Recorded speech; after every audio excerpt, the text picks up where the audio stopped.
यहाँ है आज की इन टच मिनिस्ट्रीज की भक्ति। आज के शास्त्र पठन का स्रोत है यूहन्ना अध्याय 4 पद 3 से 29। तब वह यहूदिया प्रदेश छोड़कर पुनः गलील प्रदेश को लौटे। उन्हें शमरिया प्रदेश में से होकर जाना पड़ा। वह शमरिया प्रदेश के सूखार नामक नगर पहुंचे। यह नगर उस भूमि के पास है जो याकूब ने अपने पुत्र योसेफ को दी थी। याकूब का कुआं भी वहीं था। यात्रा से थके मसीह यीशु कुएं के पास बैठ गए। यह लगभग दिन का 12 बजे का समय था। उसी समय शमरियावासी एक स्त्री उस कुएं से जल भरने आई। मसीह यीशु ने उससे कहा, मुझे पीने के लिए जल दो। उस समय मसीह यीशु के शिष्य नगर में भोजन लेने गए हुए थे। इस पर आश्चर्य करते हुए उस शमरियावासी स्त्री ने मसीह यीशु से पूछा, आप यहूदी होकर मुझ शमरियावासी से जल कैसे मांग रहे हैं? यहूदी शमरियावासियों से किसी प्रकार का संबंध नहीं रखते थे।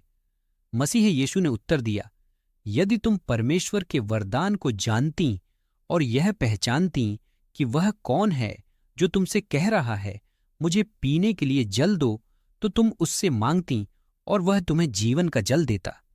स्त्री ने कहा, किंतु श्रीमण, आपके पास तो जल निकालने के लिए कोई बर्तन भी नहीं है और कुआं बहुत गहरा है। जीवन का जल आपके पास कहाँ से आया?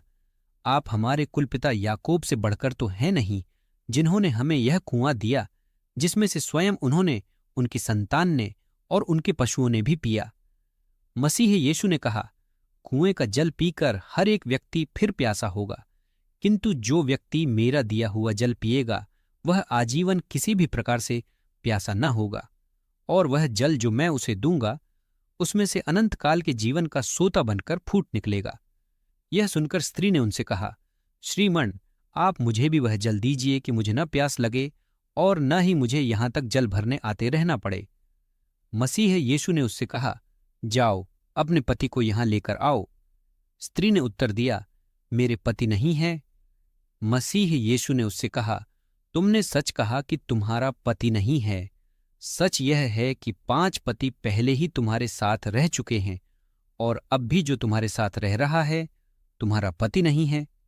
यह सुन स्त्री ने उनसे कहा, श्रीमन, ऐसा लगता है कि आप भविष्यवक्ता हैं। हमारे पूर्वज इस पर्वत पर आराधना करते थे, किंतु आप यहूदी लोग कहते हैं कि यरूशलेम ही वह स्थान है जहां आराधना करना सही है। मसीह यीशु ने उससे कहा, मेरा विश्वास करो कि वह समय आ रहा है जब तुम न तो इस पर्वत पर पिता की आराधना करोगे और न यरूशलेम में। तुम लोग तो उसकी आराधना करते हो जिसे तुम जानते नहीं। हम उनकी आराधना करते हैं जिन्हें हम जानते हैं, क्योंकि उद्धार यहूदियों में से ही है। वह समय आ रहा है, बल्कि आ ही गया है, जब सच्चे भक्त पिता की आराधना अपनी अंतरात्मा और सच्चाई में करेंगे, क्योंकि पिता अपने लिए ऐसे ही भक्तों की खोज में है। परमेश्वर आत्मा है, इसलिए आवश्यक है कि उनके भक्त अपनी आत्मा और सच्चाई में उनकी आराधना करें।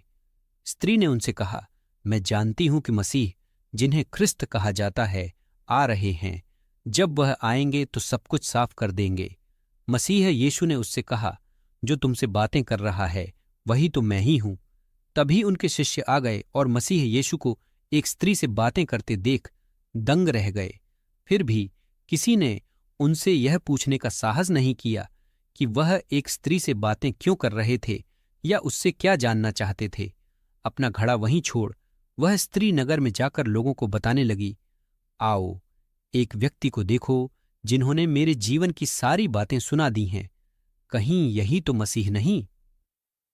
जैसा कि हमने कल देखा, बहुत से लोग भीतर की रिक्तता का अनुभव करते हैं। हम इसे होने से कैसे रोक सकते हैं? यूहन्ना 4 में शमरियावासी स्त्री का विवरण शुरुआत करने के लिए एक अद्भुत स्थान है। इस कहानी के द्वारा हम सीखते हैं कि हमारी रिक्तता को भरना प्रभु के लिए महत्वपूर्ण है। पहली शताब्दी में यहूदी लोग शमरिया के निवासियों के प्रति अपनी घृणा के कारण शमरिया को छोड़कर निकल जाते थे।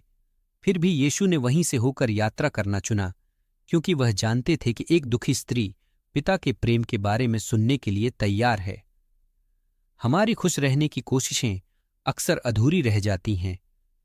कुएं पर आई उस स्त्री की 5 बार शादी हो चुकी थी, पर उसके विवाह उसे वह नहीं दे पाए जिसकी उसे सच में आवश्यकता थी। परमेश्वर हमारे दर्द को जानते हैं। जब उस स्त्री ने कहा कि उसका कोई पति नहीं है, तब यीशु ने प्रकट किया कि वह यह पहले से जानते हैं।